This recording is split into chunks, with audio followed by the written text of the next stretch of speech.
Okay. So for our producers to be doing, well, now they are producers, but for those guys, Denny and Tommy, Denzil Foster, Thomas McElroy, to be doing an audition in the Bay Area was just what? Like you don't hear about that. Oh, It so who was wasn't the guy? common. Who was the guy It was the two guys that produced En Vogue. So Denzil Foster, no, McElroy. who was the guy who saw you that brought you that? Oh, his name is JR. He was just a friend of theirs, and he said my Okay. friends are doing an audition, and he Oh, brought his me. friends. Okay. And Yeah, so, yeah. now it's a nice Hollywood story, but I would be very skeptical of some guy saying, "Oh, my friends are doing this," and how do you know he wasn't trying to? How do you know he I was? didn't know. I Okay. didn't. I mean, you got to take a chance at some point. You know, you see Yeah. somebody that's. First of all, I told him I am not, because he said you got to come to my place tomorrow so I can hear you sing and see if you actually have talent. I said, no, Okay. I refuse. I am not coming to your house to see. And no, in fact, I live with my parents. You can come to their house and hear me sing if you want. If you want to know if I have talent, that's where you have to come and Okay. find out. I am not coming to your place. And he came the next day. I'm sorry, 2 days later.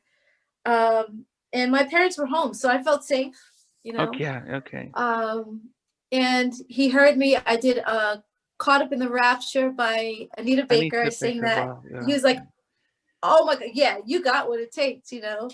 But and then about a week later was the actual audition. So, you know, I trusted him because how else do you know if you don't trust? And my Yeah. parents were there as well. I wouldn't have Yeah. done it without that. So that audition then becomes when they're talking about an audition. I think I'm thinking about American Idols where 10,000 people are showing up singing for Simon, Randy, and Paula back in the day. What was the audition Mhm. for you when you went? Yeah, the actual audition.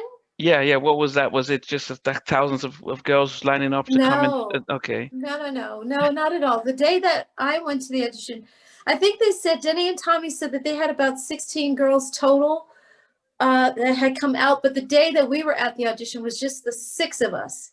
And I say six because it was Terry, Maxine, Cindy, myself, and then a girl. Actually, it was five. So Jordana, another girl named Jordana, who didn't make the group, but um, it wasn't a cattle call, what they call a cattle call audition. It wasn't that at all.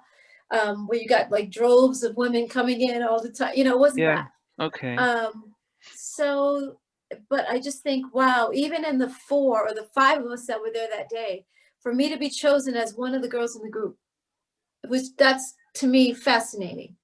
It is just outstanding to me. I'm just amazing. Were they always I mean, it's planning to have amazing. the four girls, or were they looking for five and then they just felt four would work, or what? Did they have a No, pl they were looking for three. They were only looking for three. Okay. And Maxine was Maxine and Jordana were roommates. And Okay. Jordana was getting ready for the audition, and Max was like, "Where are you going?" And she said, "I'm Wow. going to an audition." Yeah, but she didn't tell Maxine about it. Somebody else had called Maxine, a guy named Ken, and said, "Hey, there's an audition being held. Do you want to go? Oh, I'll good. come take you." Yeah, but her own roommate did not tell her that there was an audition. So you see how dirty that was. Wow. Um, and she came to the audition, but Jordana had a very nasty attitude when she walked in. I'd say maybe about an hour after she got there. I met Cindy first. Cindy was first. I was second to get there, and then Maxine came in.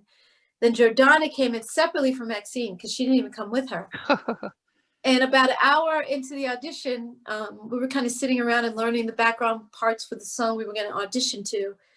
And she said to the producer, "So y'all don't have no food? Where's the food? Like y'all ain't gonna Oh, feed us? Where's the beer?" wow. Wow. Okay. I was like, okay, she is not going to make the group because she was just rude and very, very street. And, you know, she was fun. We had a good time with her, but I just thought, wow, you don't walk into an audition and ask for beer. You don't walk into you don't walk into anybody's office or to their home and say, "Are you going to feed us?" You know, that's Well, wow, like, but she wow.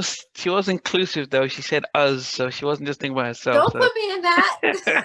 she said Don't put me us. in that. Do She not said put us. me in that. Don't say Wow. us. I no, I'll go get my own food because I'm like, these guys are nice enough to even have us in their studio. Yeah. You know what I Uh, mean? I'm thinking, was there drama when Maxine shows up and says, "What's going on here?" and sees her No, no, roommate? no. They knew. Maxine said, "Well, Ken is going to take me." They talked at home before she left. She Okay. said, you Okay. know, she wasn't worried about going with Jordana. She came on her Okay. own. Okay. So she's like, "Whatever. I'll." it's like God saw fit that Maxine made it as well. Even though Jordana wasn't kind enough to say, hey, something's going on, I want you to go with me. Yeah. She undercut Maxine in a sense, and Maxine got there anyway. Yeah. Yeah, So that was a God moment. So, so I guess the two questions that I do have then is did you then think, I want to go solo, but I might as well, this is my chance to be in a group, or did you think, group, you know, it's maybe not for me long term, but I'll just go with it? What was the thinking, or was it like? No, it was just an opportunity. It's like, you know, sometimes you may get a job that you weren't expecting. Okay. And they want to train you for something that you were not expecting. So I just thought, okay, I want to be a star. I want to be a celebrity. This is my chance to do this, and I don't have to be out there on my own. That's good. Okay. I was happy about that because, you know, you grow to have a certain kind of camaraderie between the people that you're in a group situation with. And in this case, it was 3 other girls. I was like, wow, this is perfect. I loved it. And the harmonies that we had the day of the audition told all of us, everybody in that room, it was magical. It was magical. So yeah, we had to be together. It didn't match so much with Jordana's vocals, so I don't know how much they actually had her on the record. But when we got in the studio, we clicked. Everything came together vocally, the 4 of us. Now you mentioned that they initially wanted 3. So how did they, what changed their mind? How did they think, okay, we can't do 3, we need to go 4? Well, again, once they heard our vocals together, they knew that if we only have 3 girls, once, for instance, if Maxine is singing lead on something, you only have 2 other girls there to sing 2-part harmony. It's not going to be 3-part harmony. So it doesn't sound the same. You have to have 3 parts in order for the harmony to work, or 4 parts or 5, but more than 2. And sometimes 2-part harmony is really nice. It just depends on the notes you're using. But typically, what they wanted their ears to hear would have been a 3-part harmony with 1 girl singing lead. Yeah. So it just worked out, and they were like, well, instead of having 3, they all look right together. They all sound good together. Let's go ahead and have the 4 girls. Yeah.